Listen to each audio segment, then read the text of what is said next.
So I want to drill down a little deeper into the third ingredient in the training scale, and the first half of the third ingredient, which is contact. Remember, the third ingredient in the training scale is contact and connection. And in Happy Horse 1, we talked about qualities, good qualities that make up a sympathetic, inviting contact, the kind of contact that your horse would want to go forward with the hind legs and accept that contact with your hand, seek that contact with your hand. And those qualities were that the contact is firm, consistent, elastic, symmetrical, with one hand the mirror image of the other, and you have a straight line from the elbow to your hand to your bit. So I want to talk about some images and some exercises that you can do to help you wrap your brain around the concept of all of those qualities that make up good contact.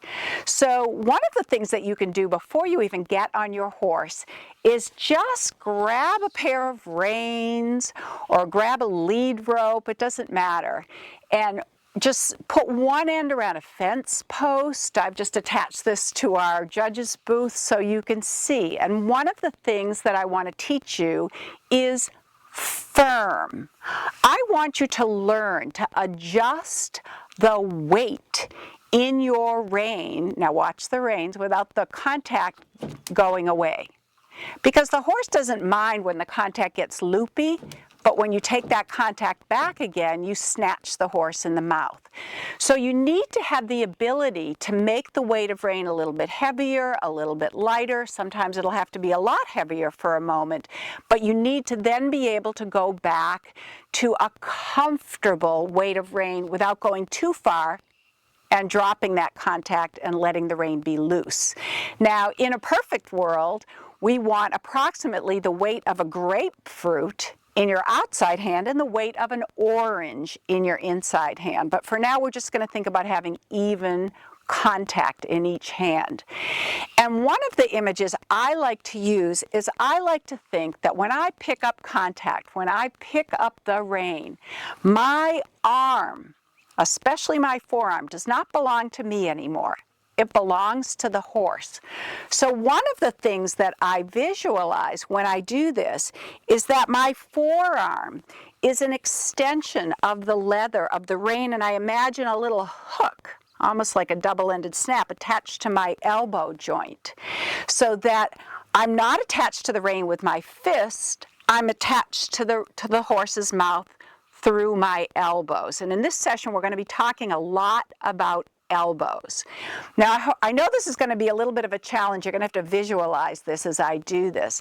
But one of the things I want you to play with is learning how to adjust the weight of the rein, a little heavier, a little lighter, without actually dropping the contact. So fling a set of reins around a fence post or a lead rope around a fence post and start to educate your arms. So right now I have, if you can imagine this, about 1 pound in each hand. And without pulling back, I'm now increasing to about 3 pounds. And then without dropping the contact, I'm going down to 1 pound. And then without pulling backwards with my elbows, I'm making my elbows and my arms heavier. I now have about 10 pounds in each hand. But now I'm going to go back to 1 pound, keeping my arms in the same spot. So what I want you to do as you educate this feeling in your arm, adjusting the weight of rein in your arm without moving your arm either back or forward, I want you to think about an expression like ease the tension in the rein. So let's say you had to, for a moment, take up 3 pounds for whatever reason. And you asked a question, you got a good answer, and you want to reward the horse. You ease the tension in the rein back to your grapefruit and your orange. So you need to have the ability, without bringing your elbows too far back and stealing from the hind legs, or straightening your arm and a straight arm has no potential for being elastic. You'll see that in a second. Without changing the position of your arm, you can go from 1 pound, 2 pound, 10 pounds, back to 1 pound, 5 pounds. You can ease the tension in the rein and play with that tension in the rein without adjusting that straight line contact from the bit through your hand attached to your elbow. So that's the first exercise that you can do off of your horse to educate your arms so that you can be more elastic with them and you can give without dropping your horse. And so in a second, I'm going to show you some other exercises that you can do to further educate your arms so that you can offer your horse a much more inviting sympathetic contact. So now I have my able assistant Caitlin. Say hi to the folks. Hello. Caitlin, hi everybody. And Roxy. You're not Roxy Hart, are you? No. To help us with our greater understanding of an inviting sympathetic contact. And the first exercise I showed you was just to loop a set of reins or a lead rope around a fence post and play with easing the tension in the rein without dropping the rein. Remember, part of good quality contact is firmness. That's what we just showed. But also, another part of good quality contact is consistency. Like I showed you with those reins, you don't want to go loopy straight, loopy straight. So even before you get on your horse, we're going to imagine that Caitlin doesn't have Roxy here. I think a great exercise for you to do with a friend on the ground is to get a bungee cord, something that has some elasticity, some stretch. And what you want to do is be consistent with your contact, which means that your elbows are elastic enough that they can follow what your friend is doing so that the rein never goes loopy and it doesn't get a sharp snap like that. So let's just do that with one hand, Caitlin. So you start with a bend in your elbow and you're going to follow me so that we keep good, good, good, good. And what we can feel is that little bit of stretch, that little bit of give and take with that bungee cord. So that, okay, that's great. You can do that with a friend on the ground, that you hold the bungee cord as if you're holding reins, and your friend holds the other two ends, and play with that following back and forth and learn that feeling of elasticity, because you'll need to have that feeling of elasticity, particularly in your walk, as you know from Happy Horse 1, and in your canter, because the horse uses the head and neck forward and back in the walk and in the canter. And if you just keep your elbows stiffly at your side, your horse is going to hit your hand and want to come either above the bit or curl behind the bit. So you have to have the ability to be very elastic and consistent with your contact. So you want to educate your arms so that you can do that. And you can do a lot of this, like we just showed, without putting miles on your horse. You can train your arms to be able to adjust the weight of rein, so you can go from firm to firmer to a little bit lighter, but never dropping contact. And you can have elastic elbows and follow the horse's motion of the head and the neck in the walk and in the canter. But one of the things that we haven't talked about very much as far as contact is the sitting trot. So I want to delve into the sitting trot right now as far as contact is concerned.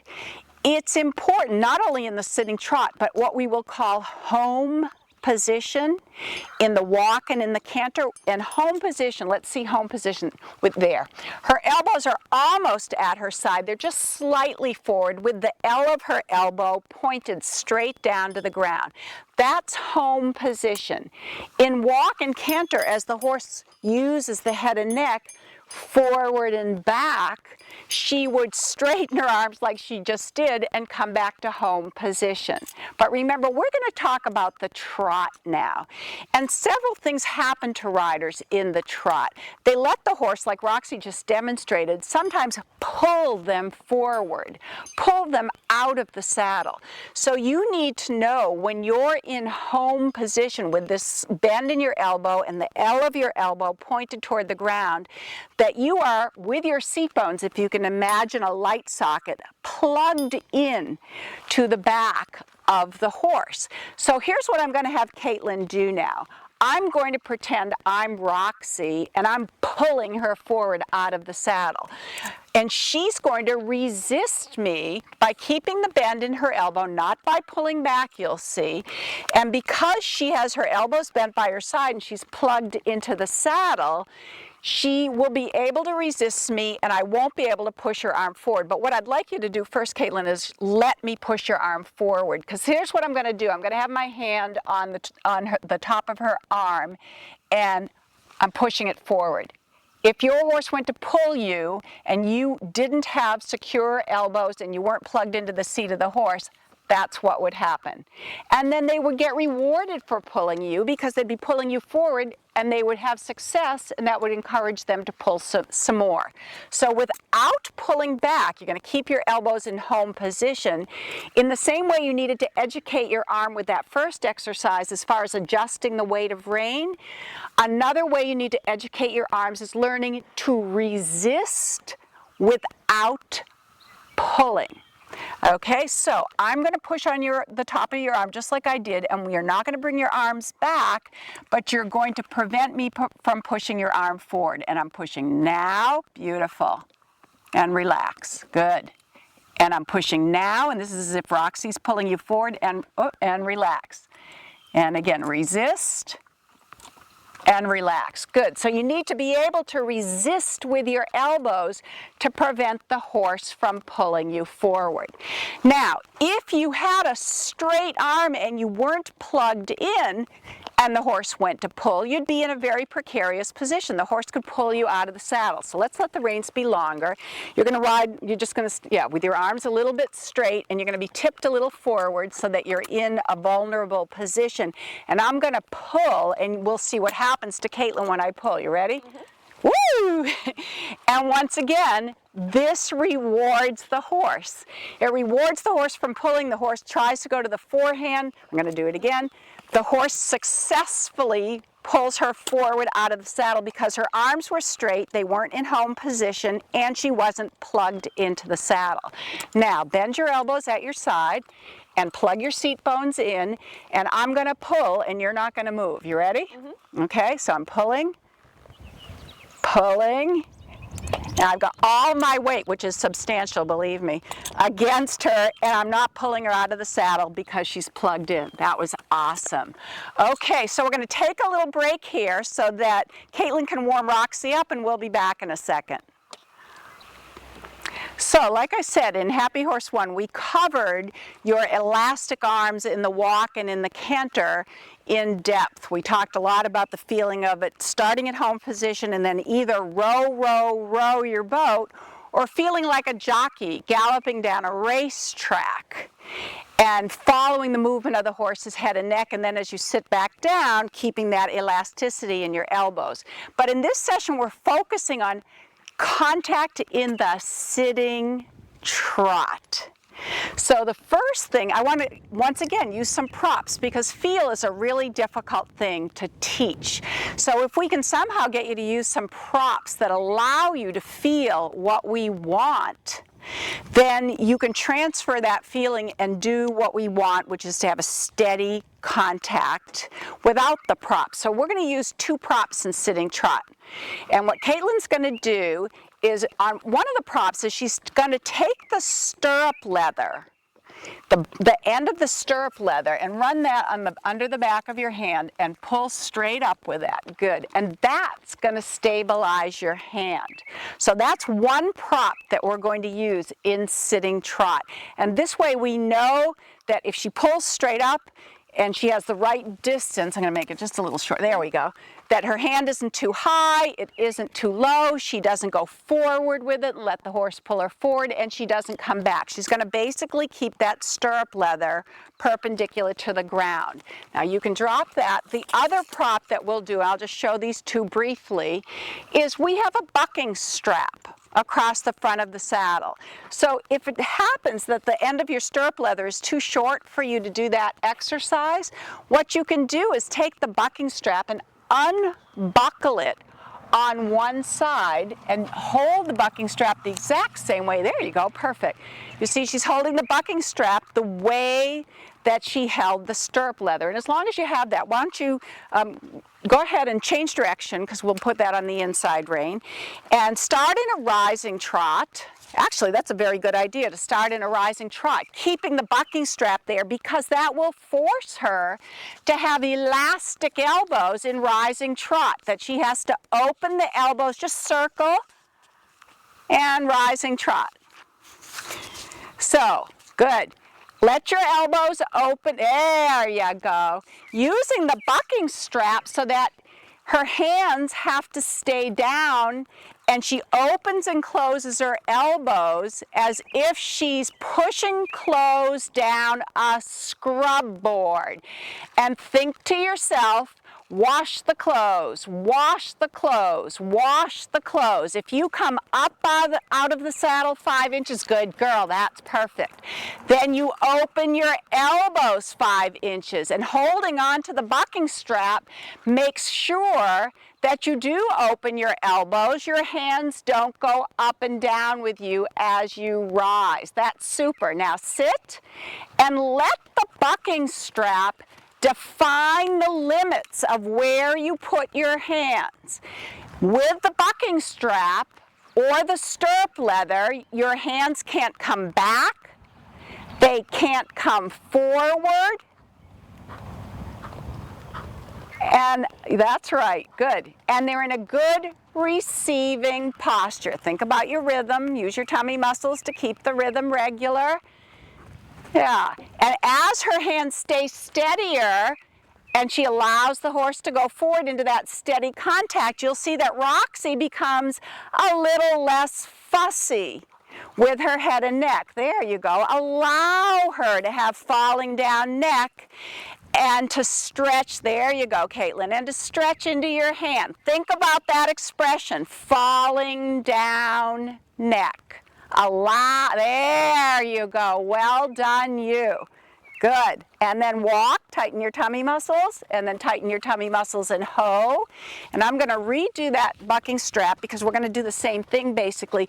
Did you see how when you just took a breath and relaxed and you kept your hands steady, rather than Roxy being around the bit and being resistant, she realized, oh, the contact was there, it was firm, it was consistent, and I was going forward into that so I could have what we call falling down neck and just relax into the contact without Caitlin even having to go to the point of suppling or connecting aids. Just simply by offering a firm, consistent contact in the sitting trot, Roxy adopted a better position. So now what I'm going to do, you're just going to do this briefly, is I'm going to get the stirrup leather up fairly short. Yep, good. And then walk off and start with rising trot so we can see those elastic elbows. So the strap, once again, it does the same purpose as the bucking strap. Go rising trot. It defines the limits of where you put your hands. Beautiful. Look at her elbows. They open, open, open, open, and her hands are steady. If she had stiff elbows, her hands would go up and down. That's beautiful. Now, sit and use the bucking strap to define the limits, yeah, and allow her neck to fall down. Beautiful. There you go. Allow the neck to relax. That's just lovely. Once Roxy starts to trust her hand that it's going to be firm and consistent, she relaxes her neck and seeks the contact with Caitlin's hand. And every time she does that, Caitlin, with your voice, tell her, good girl. Good girl, awesome. Okay, and then tighten your tummy muscles and walk. Good. Just let her have a long rein. You can put the stirrup leather back. Good. Now, the truth is, people, as far as sitting the trot in a way that doesn't disturb your horse's balance, it all comes from your hips. Your hips need to open and close. Your hips need to move. Another way to say that is the parts of your body that are in contact with the horse have to move, so the parts of your body that are not in contact with your horse, like your head and your hands and your feet, can be still. When you have stiff hips, particularly in sitting trot, because sitting trot seems to be a big bugaboo for a lot of people, if your hips are stiff, look at me, Caitlin, and they don't go with, they're a little tight like this, then the movement is going to come out somewhere else. And sometimes it comes out in bouncy hands and sitting trot. Sometimes it comes out with a head that nods. Sometimes it comes out with the feet going back and forth. But if your hips aren't mobile and they don't go with, the movement of the horse has to come out somewhere, and it comes out in your extremities. So I have another prop for you to use. We just used that bucking strap as well as the end of the stirrup leather to help define boundaries. Another thing you can do, and I'm going to put a little caveat with this. If you do it by yourself, just do it, unhook the reins and do it with one rein. If you have somebody here that can supervise you, you can do it with the two reins. But what I want you to do is run, let's go sideways so people can see. What you're going to do, if you have a supervisor there, otherwise unhook the reins, only run one rein under and hook them back up. You're going to take the reins and you're going to run them underneath the bucking strap.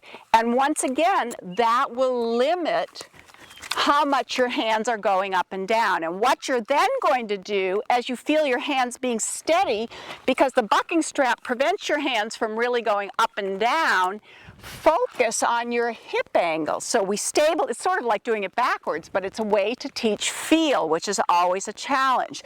So once the bucking strap stabilizes your hands, switch your mind into your hips and really feel them open and close. Okay, so forward to the rising trot if you need to. This is a young horse, people, so we don't do a lot of sitting trot on her. So you can start with the rising trot, then you can sit, and your hands fairly close to the bucking strap, so that when you sit, the bucking strap limits you from putting your hands up. Nice elastic elbows in rising trot. That's beautiful. And look at how the horse is beginning to accept contact. Now sit. Yep, good. Beautiful. So the bucking strap keeps her hands steady. Now let those hips swing. Yeah, do the hoochie cooch. And yeah, keep the hands steady. Good, lovely. And every time she seeks the contact and goes toward your steady hand, say, good girl. Because the horse doesn't know if it's any better to resist or to come behind the bit or to go toward the hand unless you reward the horse. Lovely. So look at how steady her hands are. One hand being the mirror image of the other. And the bucking strap can help you do that. That's awesome. So then go rising trot just to give her a little bit of a break. Good. Good. And then opening and closing those elbows. Good.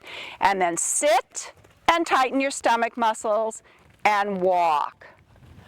That's awesome. Okay, so just fix your reins so that they're normal. So let's talk about some other issues that disturb contact.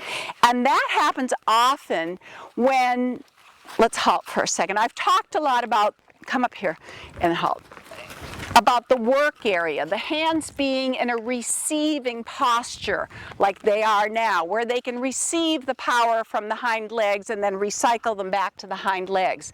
But very often what happens is riders pull back with the reins, or they let the reins get too long, which even if the hands are forward in the work area, to the force, it feels like you're pulling back and stealing from the hind legs. So we have two more props that we can use to train you to keep your reins short enough and to keep them forward in the work area so they can receive the power from the hind legs. And it might be a little bit hard for you to see, but I put a braid in Roxy's mane, just where Caitlin's hands would be if they were forward in the work area. And it's pretty easy to see on her because her mane goes from white to black. So I put a little braid where the white is.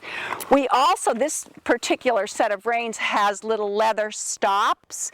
So when you have your reins the right length, you can see that number one, you're the same distance from a stop on either side. Or if you have a solid leather rein, you can take a little piece of tape, colored tape or white tape, and put it around a certain spot when your reins are the right length, when you haven't let the reins get too long, so that you have a quick visual reference point of where your hand should be forward in the work area. So what I'm going to let you do is, you can go in rising trot, but I'm going to let you go around a rising trot with the reins too long and your hands close to your belly.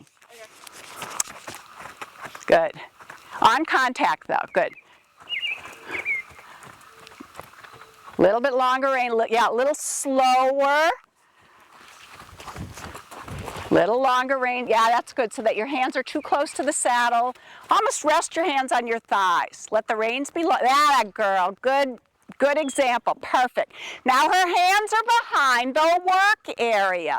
This, even though the hands look nice because they're symmetrical, she's stealing power from the hind legs. So peek down the end of your nose to where that braid is and shorten the reins until your hands are over the braid. Good. And that allows her to have a more receiving hand.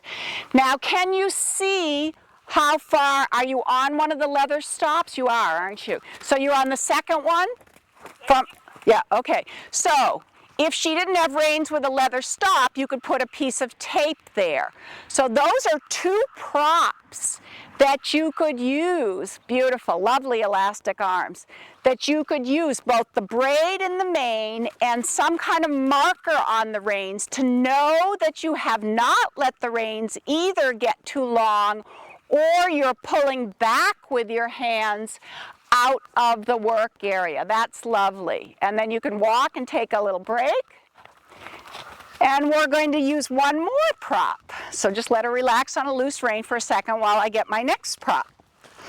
So we've talked about educating your arm so that your contact is firm. We did that with the rein around the judge's stand. Consistent and elastic. We did that with the bungee cord. And symmetrical with the hands forward in the work area. We did that through the help of the stirrup leather and the bucking strap, pulling straight up on either one of them. Also running the reins under the bucking strap to limit the movement in your hands. And then making sure that you don't let the reins either get too long or your hands come back on your thighs by having a visual reference point. Now I have another prop. I have a crop for a prop. Or you can use a whip. And as far as one hand, although you've been doing great, as far as one hand being the mirror image of the other, one hand symmetrical. I'm actually, I think, going to have you do it wrong first so people can see. What I'd like you to just do in the walk is do a bunch of little loopy loops like you're changing direction. And each time you go to change direction, pull on the inside rein. Good teaching, huh? Pull on the inside rein so your inside hand, good, lovely, is closer to your body. Now pull on the right rein and see how our left hand goes forward. That's great. That's exactly what most people do. Good. Good. And now just circle to the right for a second by B or E.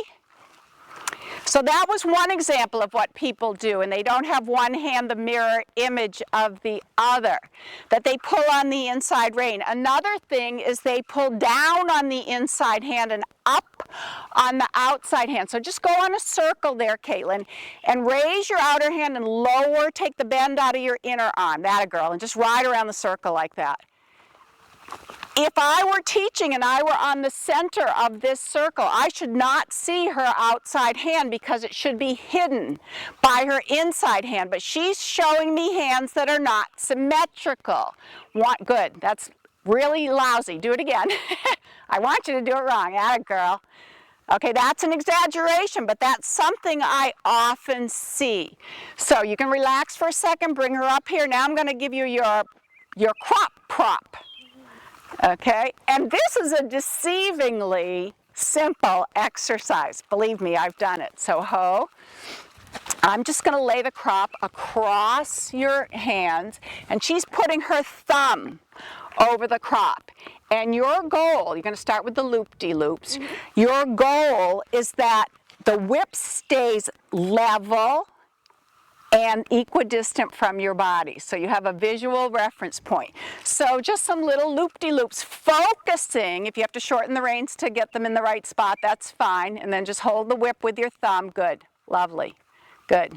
Good. Lovely. Good. So carrying the crop like that is a really good way for you to teach yourself to have one hand the mirror image of the other, and especially not to pull on an inside rein, which is a very common habit for riders. Good. That's lovely, Caitlin. Just do another couple loops. Is that hard? No. Okay, so in a second I want to see if I can make it harder then by making you do it in the trot. That probably will be. Yeah. But let's see how even you can keep the whip. So we're looking for the whip to be level, parallel to the ground, and equidistant from her body. So rising trot and just a large figure eight. Don't do too sharp a turns with a young horse. Rising trot. And so like a 20-meter circle and then change direction and a 20-meter circle the other way. Good, good. Nice elastic arms. When you look at the whip, people, make sure you keep your head erect and just peek down the end of your nose. So the challenge with this exercise particularly is in the change of bend. Good. Well done. Was that hard? A little bit. A little bit harder than in the walk. But it's a really good way to train yourself when you work on your own. Good. And then one more change of direction. Good. Lovely. She's offering this young horse a very nice contact, so she's giving her something stable to step into as the horse learns about accepting contact with the rider's hand. That's lovely. And then come up here, and you can just take a little break, and I'm going to take the crop from you. Take a little break. And then just bring her over here. I'm going to take the crop. Good. Beautiful. Well done, you. I want to do one more exercise with you. So let's say you don't have a crop. You don't have a whip. What could you do? You could do something called bridging the reins. And you can either bridge one rein or you can bridge two reins. And let me see if I can do that on with pretending that I'm holding the reins so that, well, I guess I can't really do that very well. You're going to have to do it. Okay. So just zoom in on her hands a little bit. Okay, and that's right, what you were just doing. You don't have to have a contact with her mouth. But with one thumb, hold the excess and your hands about 2 to 3 inches apart, just like that. And then face them toward the camera so he can see. A little bit closer together than that. Good. And hold this with your little pinky finger out there. Perfect. Okay, that's bridging one rein. Now bridge the two reins so that you hold the bite. There you go. Bridge the two reins. There you go. All right, so she makes a little bridge with the bite, which is the excess part of the rein, and she holds it with the thumb of the opposite hand. And that also limits her from having, not only from having her hands, one hand be higher than the other, but the other really good thing that bridging the reins does is if your bridge is only 2 or 3 inches apart, it prevents a very common rider error, which is to ride with the hands too wide. A lot of times people ride with the hands too wide and too far behind the work area, back on the thighs. I call this human side reins, because if you ride like that, you pull the horse's head and neck in and you stop the hind legs from coming forward. So let's just do, I usually ride with just one bridge just to test myself. So yeah, so walk off so you have a normal length of rein. You'll find it easier to make the bridge on a normal length of rein. And the bite of the rein is the excess, so get normal length as if you were going to trot. And then with the one thumb, hold the excess so that there's only, good girl, only about 3 inches between your hands. Good. It would be impossible for her to widen her hands beyond the bridge. So if you put a bridge in the reins, then you know you're riding with your hands close enough together. You're not making human side reins. And what you want to visualize is that you almost have the letter V from one elbow to your 2 fists and back to the other elbow. So how many inches, Caitlin, do you have between your 2 thumbs? About 2.5 to 3. Oh, great. Okay. That's super. So keep the bridge and just do one rising trot for me. So if you don't have a whip to help you develop symmetrical hands, you can make a bridge. Beautiful. And that way you know you can't do human side reins. Change your posting diagonal. Good. And when you cross the center line, change direction, do a circle down there, do your figure 8 again. Now your bridge is getting longer. I can see about 5 inches. That's right. Shorten up a little. Good. Good. Very nice. Finish this circle. Come back to the right again on the circle. Good. That's a little harder, isn't it? Yeah. But all of these things, that's super. And then you can walk and long rein and pet her. That's enough for a young horse. All of these things educate you in terms of having a better contact. Because remember, our goal is to be able to ride the horses connected, to be able to ride them on the bit. Connection is also part of the 3rd ingredient of the training scale. But it's not fair for you to ask your horse to connect, to come on the bit, in other words, to come from behind into your hand, if you're not offering a contact which is firm, consistent, elastic, symmetrical, and a straight line from the bit through your hand to your elbow. So today's session showed you how you can use some simple props that you have around the farm to help you develop those 5 qualities that make up good contact, so that you can successfully offer your horse an inviting, sympathetic contact into which you can then ask your horse to step and come on the bit. So far, what we've talked about are things that the rider can do to help establish a better contact, an inviting, sympathetic contact. And you saw Caitlin practice a lot of those exercises that the rider can do as far as making the contact more elastic and more inviting. But now I have Ruth and Moshe here to talk about another aspect of contact. And this is more related to the horse as opposed to the rider. Remember, horses, like people, are not ambidextrous. They have a strong side and a weak side, or otherwise known as a stiff side and a hollow side. And what we need to do is make the horse appear ambidextrous, that he is what we call even in the rein. And because of the natural crookedness of the horse, they tend to take more contact on one side of the bit than the other. And the rider's tendency when the horse leans on one side of the bit is to say, get off this side of the bit, stop hanging on my hand.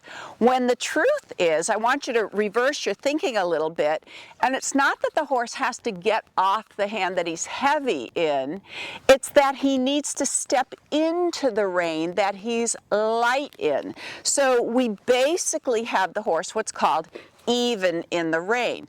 Now, if you really want to be sophisticated about this, eventually he's not exactly even. We'll have approximately the weight of a grapefruit in your outside rein and the weight of an orange in your inside rein. But that's a very, very slight difference. So I want you to think about making the horse even in the rein, which means that each hind leg steps evenly into your hand.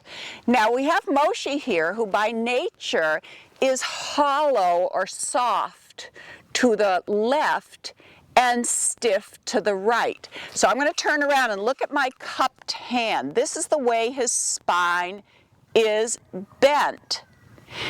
And if you think about it, I often talk about the length of the horse's neck being proportional to the length of stride that the horse takes behind. So if you look at my cupped hand again, you can see the distance, if this were a hind leg, the distance from here and is equal to the distance from my hand to the bit, and it's shorter than the distance on the right side. And what we want the horse to do to appear even in the rein is step with a deeper, fuller step with the left hind so that he fills the left rein. Okay, so we're going to go from this position and we're going to ask him to step into the left rein so that each hind leg will step more evenly in the rein. So that all sounds nice in theory, right? Sure does. But there is an aid, and you know this aid from the original Happy Horse, and that's our connecting aid. And there are two reasons that we use the connecting aid. In the original Happy Horse, we use the connecting aid to connect the horse, to put the horse on the bit. But there's a second purpose for the connecting aids, or another way to say that, the connecting half halt, and that's to make the horse even in the rein.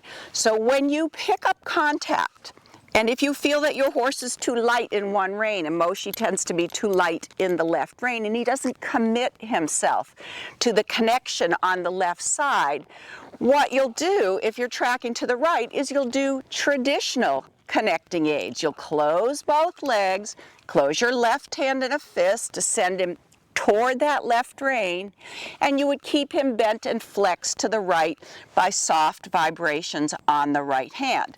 But here's the trick.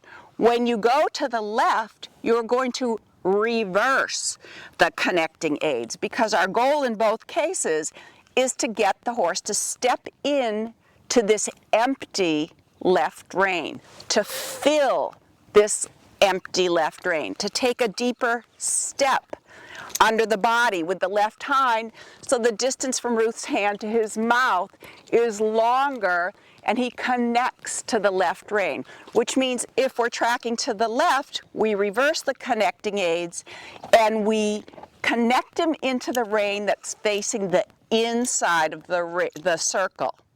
Now, I didn't want to say inside and outside right away because I didn't want to get you confused, but inside and outside, as I've mentioned before, is not determined by the walls of the arena. It's determined by the horse's flexion and bend. Remember, flexion is at the pole, bend is around your leg. So when we reverse the connecting aids, we're either going to ride the horse in neutral flexion with his chin lined up with this middle crease in the middle of his neck, or in a -1 or counterflexion. So that automatically makes the right rein the inside rein, even though it will be closest to the rail. So whether we're doing a traditional connecting aid or a reversed connecting aid, we will always call the left rein, that's the hand that's closed in a fist, we'll always call that the outside, and we'll call the right rein the inside, because that's the way he'll be flexed. Now, we want to be sure that we have successfully connected the horse into that light left rein. And the only way you'll really know that is to do what's called Überstreichen. Just show Überstreichen in the halt here, which is a clear release of this right rein. See, she puts a loop in the right rein. That's good, Moshi. That's good what he's doing, because I want to show you that. If she had connected him into the left rein, she could put a loop in that right rein, and his head and neck would stay straight in front of him. But do that again. Put a loop in the right rein and watch how his neck goes to the left. That means he's not connected into the left rein. When we do these reverse connecting aids, if she's successful, when she gives that right rein away, his neck is going to stay straight in front of him. It's not going to boing to the left because he's committed to the connection on the left side. So what I'd like you to do the first time or two is to do it wrong. Okay. We know he doesn't like to feel the left rein. Just go in rising trot. Do connecting aids that are not very good, and then do your loop in the right rein, and we want to see his neck come to the left. And you can do that in rising trot on a circle.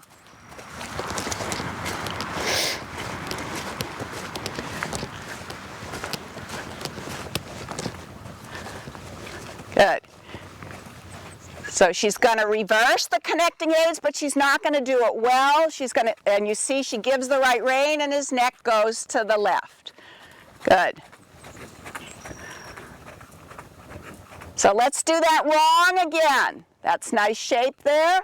You can see how that left rein sometimes goes a little slack and a little tight because he doesn't commit himself. He doesn't step into the left rein. And now you're going to do a better reversed half halt or reverse connecting aid. You're going to drive him into the light left rein, flex him a little bit to the right, and loop the right rein. Now, he didn't stay 100% flexed to the right, but he was better. He didn't make his neck bend really, really sharply to the left. So let's see if she can, I can already see that he's stepping a little bit more into the left rein now. Good, that was much better. He's still toward the end of the loop in the rein, toward the end of the Überstreichen. He flexed to the left a little bit, but you had him for 2 strides. Let's try one more. Think about accelerating toward a medium, into your left fist. Good, much better. And walk and pet him. Super. Okay, so when you pick up the reins, by way of review, when you pick up the reins, if you feel your horse stronger in one rein than the other, your job is to make the horse even in the rein. So you use the same connecting aids we use to put the horse on the bit. 2 legs drive the horse forward toward a lengthening. Your outside hand closes in a fist.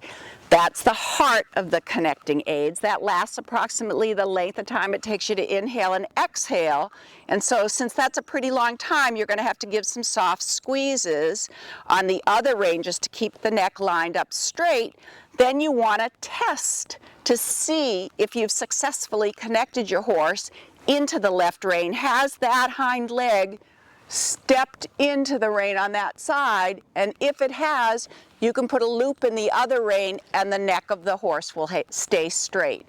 And before we finish up, I just want to say, for those of you who do this, that it's very normal, you can tell me if you found this in your experience, that the stiff and the hollow sides change during the course of training, and that's actually a good thing. Yeah, you found that? I find that a lot. Yeah, and so you have to be aware. Training is a very dynamic process.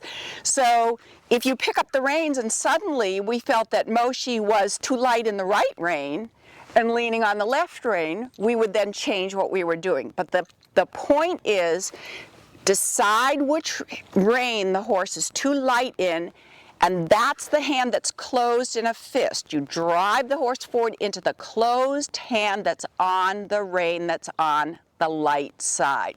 So thanks a lot, guys. That was great. Moshi, you're a very good demonstrator.